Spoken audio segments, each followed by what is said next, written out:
Students, अभी तक हमने जो भी डिस्कस किया वो तमाम एनालिसिस के बारे में था। यानी हमारे पास डेटा फाइल मौजूद है और हम उस डेटा फाइल को यूज़ करते हुए हम एनालिसिस पे चले। वो एनालिसिस मैथमेटिकल भी हो सकता है, स्टैटिस्टिकल भी हो सकता है, फॉर्मेटिंग के ऊपर भी आ सकता है, किसी भी किस्म का एनालिसिस। लेकिन हमने एनालिसिस ही डिस्कस किया। शायद आप लोगों के जहन में ये बात ज़रूर होगी कि जिस डेटा फाइल के ऊपर या जिस डेटा के ऊपर एनालिसिस कर रहे हैं वो डेटा फाइल बनी कैसे थी, यानी डेटा आया कहाँ से था। तो इस सेशन में हम डिस्कस करेंगे कि अगर हमने एक डेटा फाइल डेवलप करनी हो तो हम कैसे उसको इसी गूगल शीट में रहते हुए डेवलप करेंगे। एक तरीका तो बहुत आसान है, हम गूगल शीट के ऊपर कॉलम की हेडिंग बनाएं और उसके ऊपर डेटा लिखना शुरू कर दें, लेकिन ये तरीका इतना प्रोफेशनल नहीं है। तो इस सेशन में हम वो डिस्कस करेंगे कि हम इसको कैसे डेटा को इनपुट करेंगे। तो आइए कंप्यूटर पे चलते हैं और हम देखते हैं कि डेटा इनपुट कैसे करें। सो स्टूडेंट्स, ये मेरे पास एक ब्लैंक शीट है और मैं यहाँ पे कोई अपना डेटा इसमें इंसर्ट करना चाहता हूँ। तो यहाँ पे अगर आप इस मेन्यू में देखें तो मेन्यू में ये टूल्स को क्लिक करता हूँ तो यहाँ पे मेरे पास एक ऑप्शन आती है क्रिएट अ न्यू फॉर्म। ये फॉर्म जो है ये गूगल की एक अपनी एप्लीकेशन है और ये आमतौर के ऊपर इसका पर्पस है कि जब भी हमने डेटा जनरेट करना हो किसी रिस्पोंडेंट से पूछ के तो हम ये फॉर्म को जनरेट करते हैं। अब फॉर एग्ज़ाम्पल मैंने डेटा इकट्ठा करना है किसी एक ऐसे क्वेश्चनियर के बारे में कि जिसमें सिर्फ 4 क्वेश्चंस हैं। कौन से क्वेश्चन हैं? एक क्वेश्चन नाम का है, एक क्वेश्चन आपकी जेंडर क्या है यानी मेल हैं या फीमेल हैं, थर्ड क्वेश्चन आपकी एज का है और फोर्थ क्वेश्चन आपकी इनकम ग्रुप का है। तो मेरे पास ये 4 क्वेश्चन के बारे में, यानी मैं एक डेटा फाइल जनरेट करना चाहता हूं जिसमें सिर्फ ये 4 क्वेश्चंस हैं, नाम, जेंडर, एज और इनकम।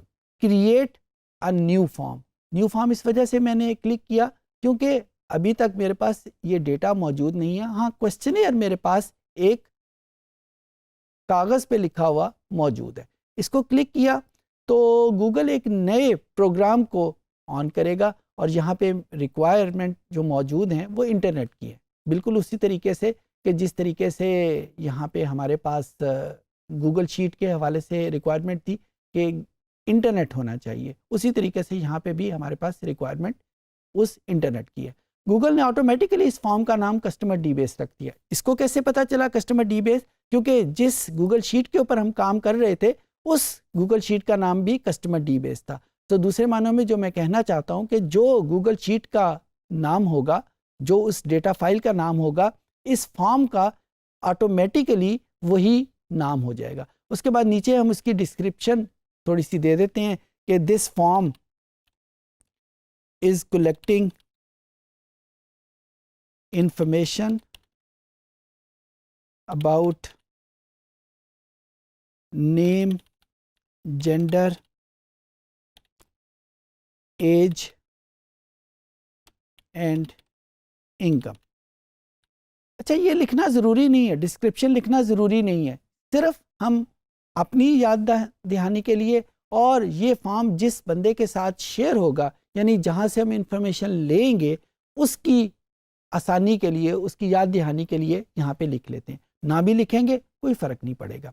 अच्छा, उसके बाद आगे जाएंगे तो ये हमें अनटाइटल्ड क्वेश्चंस के नाम के आ रहा है। यहाँ पे हम इसको देखते हैं, क्लिक किया और हमने यहाँ पे लिख दिया कि व्हाट इज़ योर नेम। अब उसके बाद हमें मुख्तलिफ ऑप्शन दे रहा है गूगल और देखें नीचे उसने शॉर्ट आंसर्स इसको क्लिक किया और जो मुख्तलिफ ऑप्शंस हमारे पास मौजूद हैं वो क्या हैं। ये शॉर्ट आंसर भी हो सकता है, एक कंप्लीट पैराग्राफ भी हो सकता है, मल्टीपल चॉइस क्वेश्चन भी हो सकते हैं। अभी आगे जाके हम मुख्तलिफ इसकी टाइप्स कंसिडर करेंगे कि जिसमें हमारे पास उसकी टाइप्स कौन सी है, मल्टीपल चॉइस किन क्वेश्चंस को कहते हैं, चेक बॉक्सेस कैसे हैं, ड्रॉप डाउन मेन्यू कैसे डेवलप करते हैं, ये सारी चीज़ें हम पढ़ेंगे। लेकिन जब हम नाम लिखते हैं तो इसमें हमारे पास ज़ाहिर है 2 ऑप्शन मौजूद हैं, एक शॉर्ट आंसर की है और दूसरा पैराग्राफ की है। गूगल की वेबसाइट के मुताबिक जब हम शॉर्ट आंसर करते हैं तो गूगल एक्सपेक्ट करता है कि कोई भी टेक्स्ट जिसकी टोटल लेंथ 20 से ज़्यादा नहीं है, 20 कैरेक्टर से ज़्यादा नहीं है, वो यहाँ पे लिखा जा सकता है। और जब हम पैराग्राफ की बात करते हैं तो कोई भी ऐसा टेक्स्ट जिसकी टोटल कैरेक्टर लेंथ 200 से ज़्यादा नहीं है, वो यहाँ पे लिखा जा सकता है। ये वो चीज़ें हैं जो गूगल की वेबसाइट पे लिखी हुई हैं। जो शॉर्ट आंसर है तो हमें पता है कि नाम आम तौर के ऊपर 20 कैरेक्टर से ज़्यादा का नहीं होता। कुछ नाम बहुत बड़े होते हैं, उनको फिर एब्रीविएशन से लिखते हैं, लेकिन ज़्यादातर नाम 20 कैरेक्टर से नीचे आ जाते हैं। तभी गूगल ने खुद ब खुद ऑटोमेटिक रिस्पांस के तौर पे इसको शॉर्ट आंसर पे कर दिया। उसके बाद हमें ऑप्शन दे रहा है, ये नीचे लिखा हुआ है रिक्वायर्ड, यानी अगर आप ये चाहते हैं कि जो रिस्पोंडेंट है, इस क्वेश्चन का रिस्पोंडेंट लाजमी तौर के ऊपर इसको क्लिक करे, मिसिंग ना करे, यानी ऐसा ना हो कि इस क्वेश्चन को छोड़ के वो अगले क्वेश्चन पे चला जाए, ऐसा ना हो, तो उस वक्त हम इस रिक्वायर्ड को क्लिक कर देंगे। और अगर हम चाहते हैं कि अगर वो नाम अपना नहीं भी बताना चाहता तो ना भी बताए, तो फिर हम इसको ऑफ कर देंगे। तो इस वक्त मैं इसको ऑन कर दिया, यानी जब तक ये नाम नहीं दिखा जाएगा उस वक्त तक ये फॉर्म जो है वो आगे मूव नहीं करेगा। और जो ही हम इसको क्लिक कर दिया, ये क्वेश्चन बन गया, उसके बाद हम सेकंड ऑप्शन पे प्लस का निशान प्रेस करेंगे और सेकंड क्वेश्चन हमारे पास आ जाएगा। अब दूसरा क्वेश्चन क्या था, जो हमने 4 क्वेश्चन किए थे, एक हमने कहा था उसका आपका नाम क्या है, दूसरा क्वेश्चन हमारे जेंडर में था, तो हम यहाँ पे लिखते थे कि व्हाट इज योर जेंडर। अच्छा, अब यहाँ पे हमारे पास ऑप्शन मौजूद है कि जेंडर की इंफॉर्मेशन या तो मेल की फॉर्म में आती है या फीमेल की फॉर्म में आती है। तो यहाँ पे मैं पहली ऑप्शन के तौर के ऊपर इसको मेल कह देता हूँ, और दूसरी ऑप्शन जो है ऐड ऑप्शन, यहाँ पे फीमेल की आ जाती है। तो यहाँ पे गूगल ने हमारी हेल्प की, तो उसने ऑटोमेटिकली सेंस कर लिया कि मेल के बाद जो दूसरी ऑप्शन जो है वो फीमेल की है। सिमिलरली आप यहाँ पे इस क्वेश्चन को अगर मस्ट करना चाहते हैं तो रिक्वायर्ड के बटन को प्रेस कर देंगे, नहीं मस्ट करना चाहते, अगर चाहते हैं कि रिस्पोंडेंट अपनी जेंडर नहीं बताना चाहता या नहीं बताना चाहती, तो ये भी ऑप्शन अवेलेबल है, इसको हम ऑन नहीं करेंगे। एक और चीज़ जो यहाँ पे मैं बताना चाहूँगा कि यहाँ पे ये एक पिक्चर आइकन मौजूद है, यानी अगर आप ये चाहते हैं कि जो ही ये क्वेश्चन आए साथ एक पिक्चर भी आ जाए, तो इसको क्लिक कर देंगे। अब यहाँ पे गूगल आपसे पूछेगा कि आप इस क्वेश्चन के साथ कौन सी पिक्चर देखना चाहते हैं, तो depending on the speed of your internet ये आपको मुख्तलिफ ऑप्शन प्रोवाइड करेगा। अगर आप अपने कंप्यूटर में कोई तस्वीर मौजूद है उसको अपलोड करना चाहते हैं, कैमरा से उसी वक्त खींच के उसको अपलोड करना चाहते हैं, लेकिन उस सूरत में कैमरा आपके कंप्यूटर के साथ लाजमी तौर पे अटैच होना चाहिए।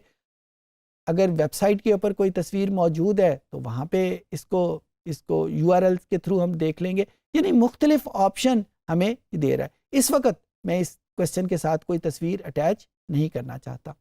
ये सेकंड क्वेश्चन भी हमारे पास हो गया।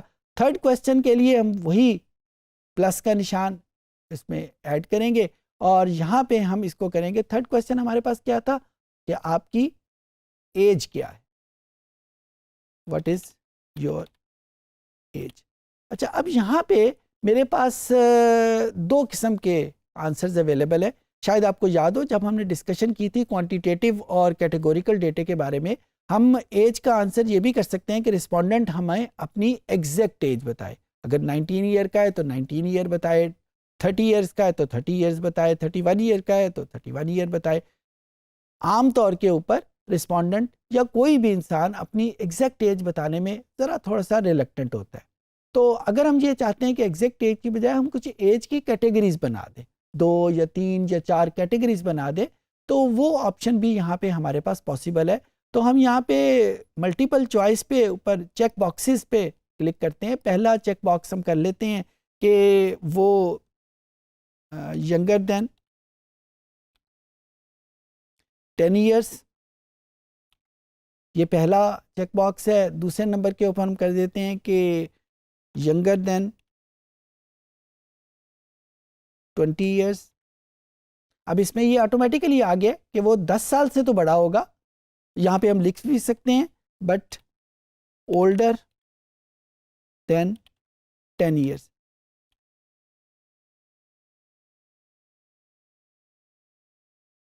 थर्ड ऑप्शन,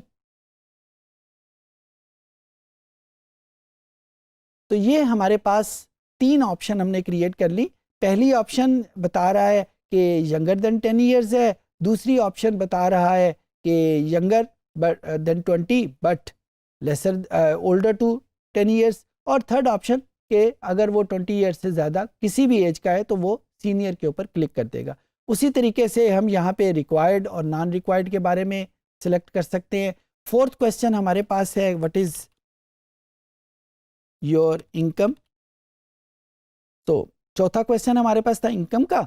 अब मेरे पास उसी तरीके से शॉर्ट आंसर की फॉर्म में भी मौजूद है, यानी अगर मैं उससे स्पेसिफिक इनकम पूछना चाह रहा हूँ तो मैं शॉर्ट आंसर की फॉर्म में दे दूंगा। और अगर मैं कोई इनकम की कैटेगरीज डेवलप कर लूँ, जिस तरह हमने एज की कैटेगरीज डेवलप की थी, तो वो भी पॉसिबल है। मैं यहाँ पे इसको शॉर्ट आंसर की फॉर्म में क्लिक कर देता हूँ कि यानी जो उसकी इनकम एग्जैक्ट है वो हमारे सामने आ जाए। सो इस तरीके से ये फॉर्म जो है ये मुकम्मल हो जाएगा। अब जब ये फॉर्म मुकम्मल हो गया तो अब जाहिर है ये डेटा लेने के लिए मैं अपने मुख्तलिफ रिस्पोंडेंट के साथ शेयर करना चाहूँगा। शेयर करने के लिए मैं किस बटन को ऑन करूँगा?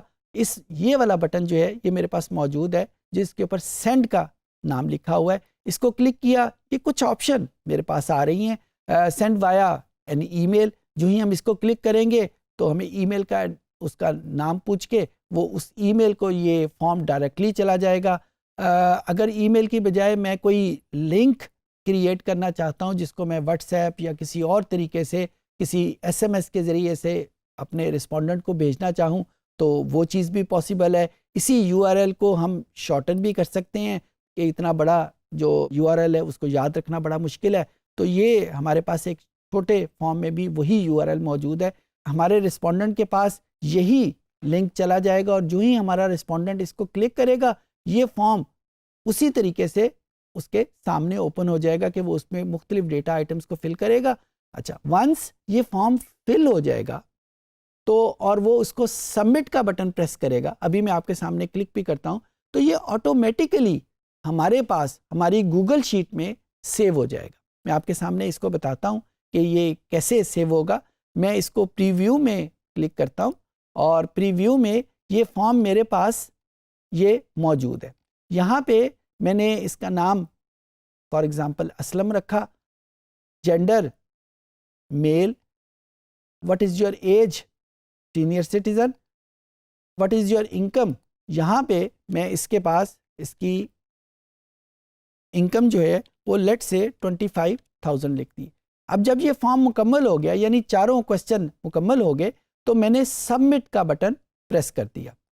सबमिट का बटन जो ही प्रेस किया तो अब मेरे पास ये जो फॉर्म है वो सेव हो गया। कहाँ पे सेव हुआ? अगर मैं यहाँ पे देखूँ तो देखें रिस्पांस के ऊपर मेरे पास 1 रिस्पांस के एक आइकन लिखा हुआ आ गया और जो ही मैं इसको क्लिक करूँगा तो ये मेरे पास नीचे जो भी आंसर्स मौजूद हैं उसका एक एनालिटिक्स यानी ग्राफिकल फॉर्म में भी और न्यूमेरिक फॉर्म में भी हमारे सामने उसके रिज़ल्ट आना शुरू हो जाएंगे। और ना सिर्फ ये रिज़ल्ट आएंगे, यहाँ भी ये देखें ये गूगल शीट का निशान बना हुआ है। जो ही मैं इसको क्लिक करूँगा तो मेरे पास जो गूगल शीट है उसमें ये इंफॉर्मेशन कि ये फॉर्म इस वक्त पे इस टाइम पे फिल हुआ है, ये फर्स्ट क्वेश्चन का आंसर है, ये सेकंड क्वेश्चन का आंसर है, ये थर्ड क्वेश्चन का आंसर है and this is the answer for the fourth question. Similarly जितने रिस्पॉन्सेज मेरे पास कलेक्ट होंगे ये ऑटोमेटिकली इस डेटा फाइल का हिस्सा बनते जाएंगे। 20 रिस्पॉन्सेज होंगे, 100 रिस्पॉन्सेज होंगे, ये सारे के सारे इसमें ऑटोमेटिकली सेव हो जाएंगे और इस तरीके से मेरे पास ये डेटा फाइल डेवलप हो जाएगी। हम जिस डेटा फाइल पे काम कर रहे थे जिसका नाम कस्टमर डी बेस था वो भी इसी तरीके से कलेक्ट हुई है। जी स्टूडेंट्स, इस सेशन में हमने सीखा कि डेटा फाइल डेवलप कैसे करते हैं, डेटा फाइल बनाते कैसे हैं, उसमें डेटा के मुख्तलिफ कॉलम्स कैसे डेवलप करेंगे और हमने कुछ और एक्सटेंशन भी जो गूगल शीट में कुछ और फंक्शंस जो गूगल शीट में अवेलेबल हैं वो भी हमने लर्न किए। आई होप कि ये सेशन बहुत अच्छा रहा होगा।